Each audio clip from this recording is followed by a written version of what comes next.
Hi, welcome to Ishanvi academy Shivamogga. ನಾನು ನಿಮ್ಮ ಪ್ರಕಾಶ್ ಮಂಡಗಟ್ಟ. ಇವತ್ತು ತೊಗಲಕ್ ಸಂತತಿ ದೆಹಲಿಯನ್ನು ಆಳ್ವಿಕೆ ಮಾಡಿದಂಥ ಮೂರನೇ ಸಂತತಿ. ಇದಕ್ಕಿಂತ ಪೂರ್ವದಲ್ಲಿ 2 ಸಂತತಿಗಳು ಮತ್ತು ಇದರ ನಂತರದಲ್ಲಿ 2 ಸಂತತಿ ಆಳ್ವಿಕೆ ಮಾಡಿದ ಒಟ್ಟು 5 ಸಂತತಿಗಳು ದೆಹಲಿಯನ್ನು ಆಳ್ವಿಕೆ ಮಾಡ್ತವೆ. ನಿಮಗೆಲ್ಲರಿಗೂ ಗೊತ್ತಿರೋ ಹಾಗೆಯೇ ಮೊದಲ ಸಂತತಿ ಗುಲಾಮಿ ಸಂತತಿ, ಎರಡನೇ ಸಂತತಿ ಖಿಲ್ಜಿ ಸಂತತಿ, ಮೂರನೇದು ತೊಗಲಕ್ ಸಂತತಿ, ನಾಲ್ಕನೇದು ಸೈಯದ್ ಸಂತತಿ, ಐದನೇ ಸಂತತಿ ಲೋಧಿ ಸಂತತಿ. ಹೀಗೆ 5 ಸಂತತಿಗಳು ಈ ದೆಹಲಿಯನ್ನು ಆಳ್ವಿಕೆ ಮಾಡೋ ಅವ್ರ ಒಟ್ಟಾರೆ ಆಳ್ವಿಕೆನ ದೆಹಲಿ ಸುಲ್ತಾನರು ಅಂತೇಳಿ ನಾವು ಕರೀತೇವೆ. ಈ ತೊಗಲಕ್ ಸಂತತಿ ದೆಹಲಿಯನ್ನು ಆಳ್ವಿಕೆ ಮಾಡಿದಂಥ ಮೂರನೇ ವಂಶ ಅಥವಾ ಮೂರನೇ ಸಂತತಿ. 1320ರಿಂದ 1413ರವರೆಗೆ ಈ ಸಂತತಿ ಆಳ್ವಿಕೆ ನಾವು ಕಾಣ್ತೇವೆ.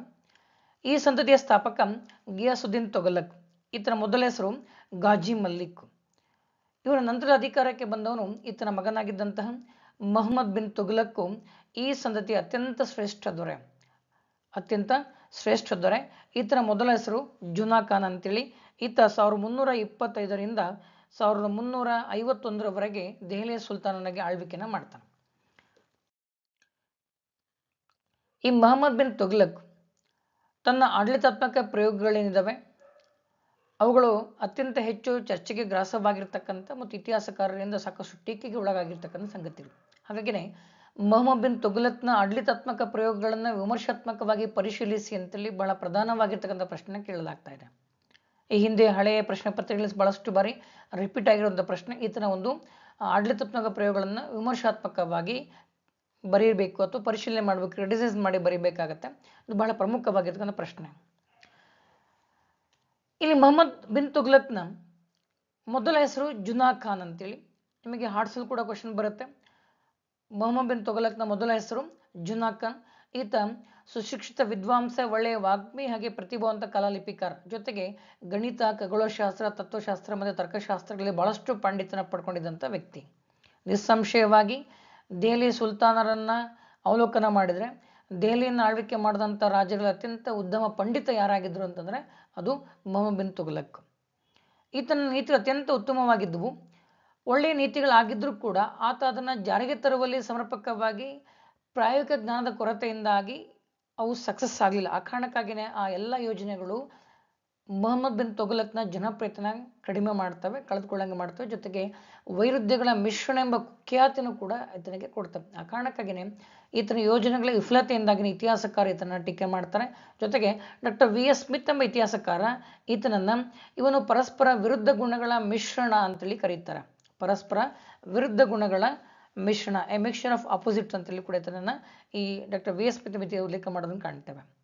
ಹಾಗಾದರೆ ಈ ಒಂದು ಕುಖ್ಯಾತಿಗೆ ಕಾರಣವಾಗಿರ್ತಕ್ಕಂಥ ಆತನ ಯೋಜನೆಗಳೇನು, ಯಾಕೆ ಟೀಕೆಗೆ ಒಳಗಾಗಿದ್ದಾವೆ ಅಂತೇಳಿ ಒನ್ ಬೈ ಒನ್ ನೋಡ್ತಾ ಹೋಗೋಣ. ಮೊದಲನೇ ಪಾಯಿಂಟು, ದೋಅಬ್ನಲ್ಲಿ ತೆರಿಗೆಗಳ ಹೆಚ್ಚಳ 1326. ಗಂಗಾ ಯಮುನಾ ದೋಅಬ್ನಲ್ಲಿ ಈತ ತೆರಿಗೆ ಹೆಚ್ಚಳನ ಕೈಗೊಳ್ತಾನೆ, ಜಾರಿಗೊಳಿಸ್ತಾನೆ. ಇಲ್ಲಿ ಗಂಗಾ ಯಮುನಾ ದೋಅಬ್ ಅತ್ಯಂತ ಫಲವತ್ತಾಗಿರ್ತಕ್ಕಂಥ ಪ್ರದೇಶ. ಈ ಒಂದು ಪ್ರದೇಶದ ಮೇಲೆ 10% 20% ತೆರಿಗೆನ ಹೆಚ್ಚಿಸ್ತಾನವನು. ಇದು ಒಳ್ಳೆಯ ಯೋಜನೆ. ಸರ್ಕಾರದ ರೆವೆನ್ಯೂ ಜನರೇಟ್ ಆಗಬೇಕು ಅಂದರೆ ಹೆಚ್ಚಿನ ಕಂದಾಯವನ್ನು, ಯಾಕೆಂದರೆ ಲ್ಯಾಂಡ್ ಬೇಸ್ ಮೇಲೆ, ಯಾಕೆಂದರೆ ಭಾರತ ಮೊದಲಿನಲ್ಲೂ ಕೂಡ ಕೃಷಿ ಆಧಾರಿತವಾಗಿರ್ತಕ್ಕಂಥ ರಾಷ್ಟ್ರ. ಆ ಕಾರಣಕ್ಕಾಗಿಯೇ ಇಲ್ಲಿ ಭೂಗಂದಾಯ ಎಲ್ಲ ರಾಜವಂಶಗಳ ಪ್ರಧಾನವಾಗಿರ್ತಕ್ಕಂಥ ಆದಾಯದ ಮೂಲ ಆಗಿತ್ತು. ಹಾಗಾಗಿ ಇಲ್ಲೂ ಕೂಡ ಭೂಗಂದಾಯದ ಪ್ರಮುಖವಾಗಿರ್ತಕ್ಕಂಥ ಆದಾಯ ಆಗಿತ್ತು ಅನ್ನೋ ಕಾರಣಕ್ಕಾಗಿಯೇ ಆತ ಈ ಗಂಗಾ ಯಮುನಾ ದೋಬ್ ಪ್ರದೇಶದ ಮೇಲೆ 10% 20% ತೆರಿಗೆಯನ್ನು ಹೆಚ್ಚಿಸ್ತಾನೆ. ಅತ್ಯಂತ ಫಲವತ್ತಾಗಿರೋ ಲ್ಯಾಂಡ್ ಹೌದು, ಆದರೆ ಆ ತೆರಿಗೆಯನ್ನು ಹೆಚ್ಚಿಸುವಂಥ ಸಮಯ ಇತ್ತಲ್ಲ ಅದು ಸರಿ ಇರಲಿಲ್ಲ. ಕಾರಣ, ದೋಬ್ ಪ್ರಾಂತ್ಯ ಅತ್ಯಂತ ಭೀಕರ ಕ್ಷಾಮಕ್ಕೆ ತುತ್ತಾಗಿದ್ದಂಥ ಸಂದರ್ಭದಲ್ಲಿ ಈತ ಟ್ಯಾಕ್ಸನ್ನು ಹೆಚ್ಚಿಗೆ ಮಾಡಿದ್ರಿಂದ ಈ ಯೋಜನೆ ಫೇಲ್ಯೂರ್ ಆಗೋದಕ್ಕೆ ಸಾಧ್ಯ ಆಯಿತು. ಯಾಕೆಂದರೆ ರೈತರಿಗೆ ತೆರಿಗೆ ಕೊಡೋಕ್ಕೆ ಸಾಧ್ಯ ಆಗಲಿಲ್ಲ. ಯಾಕೆಂದರೆ ಉತ್ಪನ್ನ ಇಲ್ಲ ಅಂದರೆ ತೆರಿಗೆ ಕಟ್ಟೋಕ್ಕೆ ಸಾಧ್ಯ. ಆದರೂ ಕೂಡ ಕಂದಾಯ ಅಧಿಕಾರಿಗಳು ಬಲವಂತವಾಗಿ ಕಂದಾಯ ವಸೂಲಿನ ಆರಂಭಿಸಿದ್ರಿಂದ ಕೃಷಿಕರು ಬಹುತೇಕರು ಕಳ್ಳರಾಗ್ತಾ ಹೋಗ್ತಾರೆ. ಜೊತೆಗೆ ತಮ್ಮ ಭೂಮಿನ ತ್ಯಜಿಸಿ ಬೇರೆ ಪ್ರದೇಶಗಳಿಗೆ ಓಡುವ ಕೆಲಸವನ್ನು ಮಾಡ್ತಾರೆ. ಇದರಿಂದ ಕೃಷಿ ಭೂಮಿ ಹಾಳು ಬೀಳಕ್ಕೆ ಶುರುವಾಗುತ್ತೆ. ಜೊತೆಗೆ ಉತ್ಪಾದನೆ ಕೂಡ ಕುಂಠಿತ ಆಗುತ್ತೆ. ಇದರಿಂದ ತಪ್ಪನ್ನು ಅರ್ಥ ಮಾಡಿಕೊಂಡಂತಹ ಮೊಹಮ್ಮದ್ ಬಿನ್ ತುಘಲಕ್ ಮತ್ತೆ ತನ್ನ ಯೋಜನೆಯನ್ನು ಮಾರ್ಪಾಡು ಮಾಡೋ ಪ್ರಯತ್ನ ಮಾಡ್ತಾನೆ. ಅದು ಯಾವ ರೀತಿಯಲ್ಲಿ ಅಂತಂದರೆ, ದಿವಾನಿ ಕೋಯಿ ಅಂತಕ್ಕಂಥ ಪ್ರತ್ಯೇಕ ಕೃಷಿ ಇಲಾಖೆನ ಸ್ಥಾಪನೆ ಮಾಡಿ ಆ ಮೂಲಕವಾಗಿ ಉತ್ತಮ ಪರಿಹಾರ ಕ್ರಮಗಳನ್ನು ಕೈಗೊಳ್ಳೋ ಕೆಲಸ ಮಾಡ್ತಾನೆ. ಆದರೆ ಈ ಪರಿಹಾರ ಕ್ರಮಗಳು ಕೂಡ ಅಧಿಕಾರಿಗಳ ಭ್ರಷ್ಟಾಚಾರದಿಂದ ಅದು ರೈತರಿಗೆ ತಲುಪಲಿಲ್ಲ. ಹಾಗಾಗಿ ಈ ಯೋಜನೆ ಕೂಡ ಯಶಸ್ವಿಯಾಗಲಿಲ್ಲ. ಹಾಗಾಗಿ ಸಹಜವಾಗಿಯೇ ಜನಗಳ ದೃಷ್ಟಿಯಲ್ಲಿ ಮೊಹಮ್ಮದ್ ಬಿನ್ ತುಘಲಕ್ ತನ್ನ ಜನಪ್ರಿಯತೆನ ಕಳ್ಕೊಳ್ತಾನೆ. ಹಾಗಾಗಿ ಈ ಯೋಜನೆ ಫೇಲ್ಯೂರ್ ಆಗಿದೆ ಅಂತ ಕಾಣ್ತೀವಿ. ಇಲ್ಲಿ ಪ್ರಾಯೋಗಿಕ ಜ್ಞಾನದ ಕೊರತೆ ನಾವಿಲ್ಲಿ ಉಲ್ಲೇಖ ಮಾಡ್ಬೋದು. ಇನ್ನು ಎರಡನೇ ಪಾಯಿಂಟು, ರಾಜಧಾನಿಯ ಬದಲಾವಣೆ. ಸಾಮಾನ್ಯ ಶಕ 1322ರಲ್ಲಿ ತನ್ನ ರಾಜಧಾನಿಯ ದೆಹಲಿಯಿಂದ ದೇವಗಿರಿಗೆ ಬದಲಾವಣೆ ಮಾಡ್ತಾನೆ. ಸುಮಾರು 1120 ಕಿಲೋಮೀಟರ್ ಅಂತರದಲ್ಲಿ ಇರ್ತಕ್ಕಂಥ ದೂರದ ಮಹಾರಾಷ್ಟ್ರದ ದೇವಗಿರಿಗೆ ದೌಲತಾಬಾದ್ ಅಂತೇಳಿ ನಾಮಕರಣ ಮಾಡಿ ಅಲ್ಲಿಗೆ ತನ್ನ ರಾಜಧಾನಿಯನ್ನು ಬದಲಾವಣೆ ಮಾಡ್ತಾನೆ.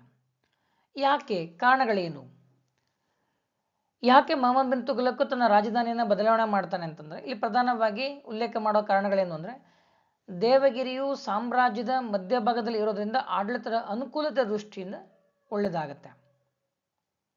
ದೇವಗಿರಿಯು ಸಾಮ್ರಾಜ್ಯದ ಮಧ್ಯಭಾಗದಲ್ಲಿರೋದ್ರಿಂದ ಇಡೀ ಸಾಮ್ರಾಜ್ಯವನ್ನ ಆಡಳಿತ ಮಾಡೋದಕ್ಕೆ ಸುಲಭ ಆಗುತ್ತೆ ಅನ್ನುವಂಥ ಉದ್ದೇಶ ಒಂದು. ಎರಡನೇದಾಗಿ, ಮಂಗೋಲರು ಪದೇ ಪದೇ ದೆಹಲಿ ಮೇಲೆ, ರಾಜ್ಯದ ಮೇಲೆ ದಾಳಿನ ಮಾಡ್ತಾರೆ. ಆ ದಾಳಿಗಳಿಂದ ರಾಜಧಾನಿಯನ್ನು ರಕ್ಷಿಸಬೇಕು ಅಂತಂದ್ರೆ ಸಾಮ್ರಾಜ್ಯದ ಮಧ್ಯಭಾಗದಲ್ಲಿ ರಾಜಧಾನಿ ಇರಬೇಕು ಅನ್ನೋ ಕಾರಣಕ್ಕಾಗಿಯೇ ಮಂಗೋಲರ ದಾಳಿಗಳಿಂದ ರಕ್ಷಣೆ ಮಾಡುವ ಉದ್ದೇಶದಿಂದ ರಾಜಧಾನಿಯನ್ನ ದೆಹಲಿಯಿಂದ ದೇವಗಿರಿಗೆ ಬದಲಾಯಿಸುವಂತ ಪ್ರಯತ್ನ ಮಾಡ್ತಾನೆ. ಜೊತೆಗೇನೆ ಇಸ್ಲಾಂ ಧರ್ಮನ ದಕ್ಷಿಣ ಭಾರತಕ್ಕೆ ವಿಸ್ತರಿಸುವ ಉದ್ದೇಶ ಕೂಡ ಇತ್ತು. ಜೊತೆಗೆ ದೆಹಲಿಯ ನಾಗರಿಕರು ಸುಲ್ತಾನನಿಗೆ ಅವಾಚ್ಯ ಶಬ್ದಗಳಿಂದ ಬೈದು ಪತ್ರ ಬರೀತಾ ಇದ್ರು ಅನ್ನುವಂಥ ಕಾರಣಗಳನ್ನು ಕೂಡ ಇತಿಹಾಸಕಾರರು ಮುಂದಿಡ್ತಾ ಹೋಗ್ತಾರೆ. ಇಲ್ಲಿ ಉದ್ದೇಶನ ಸರಿ ಇತ್ತು, ಆಡಳಿತ ಅನುಕೂಲತೆ ಮತ್ತು ರಾಜಧಾನಿ ರಕ್ಷಣೆ ಎರಡು ಕೂಡ ಒಳ್ಳೆಯ ಉದ್ದೇಶ. ಆದರೆ ಯಾಕೆ ಅಂತ ಒಂದು ಒಳ್ಳೆಯ ಯೋಜನೆ ವಿಫಲ ಆಯಿತು ಅಂತಂದ್ರೆ, ಈತ ರಾಜಧಾನಿ ಬದಲಾವಣೆ 1327ರಲ್ಲಿ ಏನು ಕೈಗೊಂಡ, ಇಡೀ ದೆಹಲಿಯ ಎಲ್ಲ ಸಮಸ್ತ ಜನತೆಯು ಕೂಡ ಹೊಸ ರಾಜಧಾನಿಗೆ ಹೋಗಬೇಕು, ದೇವಗಿರಿಗೆ ಹೋಗಬೇಕು ಅಂತ ಆಜ್ಞೆ ಮಾಡ್ತಾನೆ. ಇದರಿಂದ ಅಪಾರವಾಗಿರ್ತಕ್ಕಂಥ ಸಾವು ನೋವುಗಳು ಉಂಟಾಗ್ತವೆ. ಯಾಕೆಂದ್ರೆ 1120 ಕಿಲೋಮೀಟರ್ ದೂರದ ದುರ್ಗಮ ಹಾದಿಯನ್ನ, ವಿಂಧ್ಯ ಪರ್ವತದ ಸರಣಿನ ದಾಟ್ಕೊಂಡು ದೇವಗಿರಿಗೆ ಬರಬೇಕು ಅಂದ್ರೆ ಸುಲಭದ ಮಾತಲ್ಲ. ಹಾಗಾಗಿ ಸಾಕಷ್ಟು ಸಾವು ನೋವುಗಳು ಉಂಟಾಗ್ತವೆ. ಈ ಸಾವು ನೋವುಗಳಿಂದ ಜನರೆಲ್ಲ ಕೂಡ ಸುಲ್ತಾನಿಗೆ ಹಿಡಿ ಶಾಪ ಹಾಕೋದಕ್ಕೆ ಆರಂಭ ಮಾಡ್ತಾರೆ. ಕೊನೆಗೆ ಸುಲ್ತಾನನಿಗೆ ತನ್ನ ತಪ್ಪಿನ ಅರಿವಾಗುತ್ತೆ. ತುಘಲಕ್ ನಾನು ಎಂತ ಕೆಲಸ ಮಾಡಿದೆ, ತಪ್ಪು ಮಾಡ್ಬಿಟ್ಟಿಲ್ಲ ಅಂತ ಅರಿವು ಮಾಡಿಕೊಂಡು ಮತ್ತೆ ಏನು ಮಾಡ್ತಾನೆ ಅಂದರೆ, ವಾಪಸ್ ಎಲ್ಲರೂ ಕೂಡ ದೆಹಲಿಗೆ ತೆರಳಬೇಕು ಅಂತ ಹೇಳ್ತಾನೆ. ಎಷ್ಟು ಮಟ್ಟಿಗೆ ರಾಜಧಾನಿ ಬದಲಾವಣೆ ಇತ್ತು ಅಂತಂದರೆ, ಬರನೇ ಉಲ್ಲೇಖ ಮಾಡ್ತಾನೆ, ಒಂದು ನಾಯಿ ಮತ್ತೆ ಬೆಕ್ಕನ್ನು ಬಿಡಲಿಲ್ಲ ಅಂತ ಉಲ್ಲೇಖ ಮಾಡ್ತಾನೆ. ಇಬ್ಬನ್ ಬತೂತ ಈತನ ಆಸ್ಥಾನ ಇತಿಹಾಸಕಾರ ಒಬ್ಬ ಕುರುಡ ಮತ್ತೆ ಹೆಳವನನ್ನು ಕೂಡ ದೇವಗಿರಿಗೆ ಬರೋದಕ್ಕೆ ಒಪ್ಪದೇ ಇದ್ದಂತಹ ಒಬ್ಬ ಕುರುಡ ಮತ್ತು ಹೆಳವನನ್ನ ಎಳೆದೊಯ್ಯಲಾಯಿತು ಅಂತ ಹೇಳ್ತಾನೆ. ಅಷ್ಟರ ಮಟ್ಟಿಗೆ ಈತ ರಾಜಧಾನಿ ಬದಲಾವಣೆಯನ್ನ ಕೈಗೊಂಡ. ಇದರಿಂದ ಸಾಕಷ್ಟು ಸಾವು ನೋವುಗಳು ಉಂಟಾಗಿದ್ದರಿಂದ ತನ್ನ ತಪ್ಪಿನ ಅರಿವು ಮಾಡಿಕೊಂಡು ಮತ್ತೆ ವಾಪಸ್ ದೇವಗಿರಿಯಿಂದ ದೆಹಲಿಗೆ ಹೋಗಿ ಅಂತ ಅರಿವು ಮಾಡಿದ್ರಿಂದ, ಆದೇಶ ಮಾಡಿದ್ರಿಂದ ಇದರಿಂದ ಸಾಕಷ್ಟು ಜನಪ್ರಿಯತೆ ಕಳ್ಕೊಳ್ತಾನೆ ಅವನು. ಕೇವಲ ಇಲ್ಲಿ ಸರ್ಕಾರಿ ಕಚೇರಿಗಳನ್ನ, ಸರ್ಕಾರಿ ಅಧಿಕಾರಿಗಳನ್ನ ಮಾತ್ರ, ಅಂದ್ರೆ ಸುಲ್ತಾನ ತನ್ನ ಕಚೇರಿಗಳನ್ನ ಮಾತ್ರ ಮತ್ತು ತನ್ನ ಆಸ್ಥಾನದಲ್ಲಿ ಕೆಲಸ ಮಾಡ್ತಕ್ಕಂಥ ಅಧಿಕಾರಿಗಳನ್ನ, ಮಂತ್ರಿಗಳನ್ನ, ಇವರನ್ನ ಮಾತ್ರ ವರ್ಗಾವಣೆ ಮಾಡಿದಿದ್ರೆ ಪ್ರಾಯಶಃ ಈ ಯೋಜನೆ ಅತ್ಯಂತ ಯಶಸ್ವಿ ಆಗ್ತಾ ಇತ್ತು. ಆದರೆ ಈತ ಆ ಕೆಲಸ ಮಾಡದರ ಕಾರಣಕ್ಕೆ ಸಮಸ್ತ ಜನತೆಯನ್ನು ಕೂಡ ಶಿಫ್ಟ್ ಮಾಡುವಂಥ ಕೆಲಸ ಮಾಡಿದ್ರಿಂದ ಈ ಯೋಜನೆ ಫೇಲ್ಯೂರ್ ಆಯಿತು. ಇನ್ನು ಮೂರನೇ ಪಾಯಿಂಟು, ಸಂಕೇತ ನಾಣ್ಯ ಚಲಾವಣೆ. 1329ರಲ್ಲಿ ಈ ಪದ್ಧತಿ ಇದನ್ನು ನಾವು ಟೋಕನ್ ಕರೆನ್ಸಿ ಸಿಸ್ಟಮ್ ಅಥವಾ ಟೋಕನ್ ನಾಣ್ಯ ಪದ್ಧತಿ ಅಂತೇಳಿ ಕರೀತೇವೆ. ಯಾಕೆ ಅದನ್ನು ತಗೊಂಬಂದ ನೋಡೋದಾದ್ರೆ, ತುಘಲಕನು ಚಿನ್ನ ಮತ್ತು ಬೆಳ್ಳಿಯ ನಾಣ್ಯಗಳನ್ನು ಉಳಿತಾಯ ಮಾಡುವ ಉದ್ದೇಶದಿಂದ ಮತ್ತು ಹೆಚ್ಚು ಹಣವನ್ನು ಚಲಾವಣೆಗೆ ತರಬೇಕು ಅನ್ನೋ ಉದ್ದೇಶ ಇಟ್ಕೊಂಡು ತಾಮ್ರದ ನಾಣ್ಯಗಳನ್ನು ಪರಿಚಯಿಸ್ತಾನೆ, ಜಾರಿಗೆ ತರ್ತಾನೆ. ಇದನ್ನು ನಾವು ಟೋಕನ್ ಕರೆನ್ಸಿ ಸಿಸ್ಟಮ್ ಅಥವಾ ಟೋಕನ್ ನಾಣ್ಯ ಪದ್ಧತಿ, ಸಾಂಕೇತಿಕ ನಾಣ್ಯ ಚಲಾವಣೆ ಅಂತೇಳಿ ಕರೀತೇವೆ. ಈತ ಪರಿಚಯಿಸಿದಂಥ ತಾಮ್ರದ ನಾಣ್ಯಗಳು ಬೆಳ್ಳಿಯ ನಾಣ್ಯಗಳ ಮೌಲ್ಯಕ್ಕೆ ಸರಿಸಮಾನವಾಗಿದ್ದವು. ಹೆಚ್ಚು ಕೊರತೆ ಇತ್ತು ಚಿನ್ನ ಮತ್ತು ಬೆಳ್ಳಿದು. ಆ ಕಾರಣಕ್ಕಾಗಿಯೇ ಅವುಗಳ ಬದಲಿಗೆ ಇದು ತಾಮ್ರದ ನಾಣ್ಯಗಳನ್ನು ಹೆಚ್ಚು ಚಲನೆಗೆ ತರುವ ಪ್ರಯತ್ನ ಮಾಡ್ತಾನೆ. ಅವುಗಳು ಬೆಳ್ಳಿಯ ನಾಣ್ಯಗಳಿಗೆ ಈಕ್ವಲ್ ಆಗಿರ್ತಕ್ಕಂಥ ವ್ಯಾಲ್ಯೂವನ್ನು, ಮೌಲ್ಯವನ್ನು ಹೊಂದಿದ್ವು. ಆದರೆ ಈ ಯೋಜನೆ ಒಳ್ಳೆಯದಾಗಿದ್ರೂ ಕೂಡ ಈ ಯೋಜನೆ ಕೆಲವೊಂದು ಅಂಶಗಳನ್ನು, ಷರತ್ತುಗಳನ್ನು ತನ್ನ ಕೈಯಲ್ಲಿ ಇಟ್ಕೋಬೇಕಿತ್ತು ಅಥವಾ ರಾಜ್ಯದ ಅಧಿಕಾರದಲ್ಲಿ ಇಟ್ಕೋಬೇಕಿತ್ತು. ಯಾವುದರ ಮೇಲೆ? ಪ್ರಮುಖವಾಗಿ ನಾಣ್ಯಗಳನ್ನು ಮುದ್ರಿಸುವ ಅಥವಾ ನಾಣ್ಯಗಳನ್ನು ಟಂಕಿಸುವ ಹಕ್ಕನ್ನು ಖಾಸಗಿಯರಿಗೆ ಕೊಟ್ಟಿದ್ದು. ಸರ್ಕಾರವೇ ಇಟ್ಕೊಳ್ಬೇಕಾಗಿದ್ದಂತಹ ಅತ್ಯಂತ ಪ್ರಮುಖವಾಗಿರ್ತಕ್ಕಂಥ ಅಧಿಕಾರ ನಾಣ್ಯಗಳನ್ನು ಟಂಕಿಸುವ ಅಧಿಕಾರ. ಇದನ್ನ ಖಾಸಗಿಯವರಿಗೆ ಬಿಟ್ಕೊಟ್ಟಿದ್ರಿಂದ ಸಾಮ್ರಾಜ್ಯದಲ್ಲಿ ನಕಲಿ ನಾಣ್ಯಗಳ ಹಾವಳಿ ಜಾಸ್ತಿ ಆಯಿತು. ಇದರಿಂದ ವ್ಯಾಪಾರ ವಹಿವಾಟು ಕುಸಿದೋಯ್ತು. ರಾಜ್ಯದ ಬೊಕ್ಕಸಕ್ಕೆ ಆರ್ಥಿಕವಾಗಿ ಬಹಳಷ್ಟು ಹೊಡೆತ ಕೊಡೋಕೆ ಆರಂಭ ಆಯಿತು. ಇದರಿಂದ ಏನಾಯ್ತು ಅಂತಂದ್ರೆ ನಕಲಿ ನಾಣ್ಯಗಳ ಹಾವಳಿಯಿಂದಾಗಿ ವ್ಯಾಪಾರ ವಹಿವಾಟ ಕುಸಿದ್ರಿಂದ ಆತನಿಗೆ ತಲೆನೋವಾಗುತ್ತೆ. ಇದರಿಂದ ಈ ತಪ್ಪನ್ನು ಅರ್ಥ ಮಾಡ್ಕೊಂಡಂತ ಸುಲ್ತಾನ ಮತ್ತೆ ತನ್ನ ತಾಮ್ರ ನಾಣ್ಯಗಳ ಬದಲಾಗಿ ಜನರು ತಮ್ಮ ಚಿನ್ನ ಮತ್ತು ಬೆಳ್ಳಿ ನಾಣ್ಯಗಳಿಗೆ ತಮ್ಮ ತಾಮ್ರದ ನಾಣ್ಯಗಳನ್ನು ಬದಲಾಯಿಸ್ಕೋಬೇಕು, ಖಜಾನೆಯಿಂದ ಪಡಿಬೇಕು ಅಂತೇಳಿ ಆದೇಶ ಮಾಡ್ತಾರೆ. ಇದರಿಂದ ಖಜಾನೆ ಬರಿದಾಯ್ತು. ಸಾಮ್ರಾಜ್ಯದಲ್ಲಿ ನಕಲಿ ನಾಣ್ಯಗಳೇಂದು ಅವೆಲ್ಲವೂ ಕೂಡ ಅವನ ಅರಮನೆಯ ಮುಂದೆ ದೊಡ್ಡ ರಾಶಿಯಾಗಿ ಬಿದ್ದುದನ್ನು ನಾವಿಲ್ಲಿ ಉಲ್ಲೇಖ ಮಾಡಬಹುದು. ಆದರೆ ಇಲ್ಲಿ ಆ ನಕಲಿ ತಾಮ್ರದ ನಾಣ್ಯಗಳಿಗೆ ರಾಜ್ಯ ತನ್ನ ಬೆಳ್ಳಿ ಮತ್ತು ಬಂಗಾರದ ನಾಣ್ಯಗಳನ್ನು ಎಕ್ಸ್ಚೇಂಜ್ ಮಾಡೋಕ್ಕೆ ಅವಕಾಶ ಕೊಟ್ಟಿದ್ದರಿಂದ ರಾಜ್ಯದ ಖಜಾನೆ ಬರಿದಾಗ್ತಾ ಹೋಯಿತು.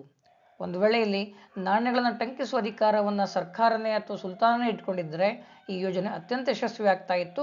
ಆತನ ಉದ್ದೇಶ ಕೂಡ ಸಾಫಲ್ಯತೆಯನ್ನು ಪಡ್ಕೊಳ್ತಾ ಇತ್ತು. ಹಾಗಾಗಿ ಈ ಯೋಜನೆ ಕೂಡ ವಿಫಲ ಆಗಿದ್ದನ್ನು ಕಾಣ್ತೇವೆ. ಹೀಗೆಯೇ ಸಾಕಷ್ಟು ದಂಡಯಾತ್ರೆಗಳು ಕೂಡ ಕುರ್ಸಾನ್ ಗೆಲ್ಲೋ ಪ್ರಯತ್ನ ಇರ್ಬೋದು, ಮಧ್ಯ ಏಷ್ಯಾ ದಂಡಯಾತ್ರೆ ಇರ್ಬೋದು, ಇವೆಲ್ಲವೂ ಕೂಡ ಆತ ಮೊದಲೇ ಅಡ್ವಾನ್ಸ್ ಆಗಿ ಸೈನಿಕ ನೇಮಕ ಮಾಡಿ ಸಂಬಳ ಕೊಟ್ಟು ಆ ಯೋಜನೆಗಳನ್ನ ಕೈ ಬಿಡ್ತಾನೆ. ಹೀಗೆ ಸಾಕಷ್ಟು ಆಡಳಿತಾತ್ಮಕ ಪ್ರಯೋಗಗಳಲ್ಲಿ ಆತ ಫೈಲ್ಯೂರ್ ಆಗ್ತಾನೆ. ಆ ಕಾರಣಕ್ಕಾಗಿಯೇ ಈತ ಬಹುಮುಖ್ಯವಾಗಿ ಇತಿಹಾಸಕಾರನ ಟೀಕೆಗೆ ಒಳಗಾಗಿದ್ದಾನೆ. ಆ ಉದ್ದೇಶದಿಂದಲೇ ಈತನ ಆಡಳಿತಾತ್ಮಕ ಪ್ರಯೋಗಗಳನ್ನು ವಿಮರ್ಶಾತ್ಮಕವಾಗಿ ಪರಿಶೀಲಿಸಬೇಕು ಅಂತೇಳಿ ಪ್ರಶ್ನೆಗಳನ್ನು ಕಾಣ್ತೇವೆ. ಹಾಗಾಗಿ ಈತನನ್ನು ಡಾಕ್ಟರ್ ವಿ ಎಸ್ ಮಿತ್ರ ಅವರು ಇವನೊಬ್ಬ ಪರಸ್ಪರ ವಿರುದ್ಧ ಗುಣಗಳ ಮಿಶ್ರಣವಾಗಿದ್ದ ಅಂತೇಳಿ ಟೀಕೆ ಮಾಡ್ತಾರೆ. ಈತ ಅಂತಿಮವಾಗಿ 1351ರಲ್ಲಿ ಸಿಂಧ್ನ ತಟ್ಟಾ ಎಂಬಲ್ಲಿ ಮರಣ ಹೊಂದುತ್ತಾನೆ. ಸಿಂಧ್ನ ತಟ್ಟಾ ಎಂಬಲ್ಲಿ 1351ರಲ್ಲಿ ಮೊಹಮ್ಮದ್ ಬಿನ್ ತುಘಲಕ್ ಮರಣವನ್ನು ಹೊಂದುತ್ತಾನೆ. ಇದಿಷ್ಟು ತುಘಲಕ್ ಆಡಳಿತಾತ್ಮಕ ಪ್ರಯೋಗಗಳಿಗೆ ಸಂಬಂಧಪಟ್ಟಂಥ ಬಹುಮುಖ್ಯವಾದ 10 ಅಂಕದ ಪ್ರಶ್ನೆಯನ್ನು ಚರ್ಚೆ ಮಾಡಿದ್ವಿ. ಮುಂದೆ ಮತ್ತೊಂದು ಪ್ರಶ್ನೆಯೊಂದಿಗೆ ವಿಡಿಯೋದೊಂದಿಗೆ ಭೇಟಿ ಆಗ್ತಾನೆ. Thank you for watching.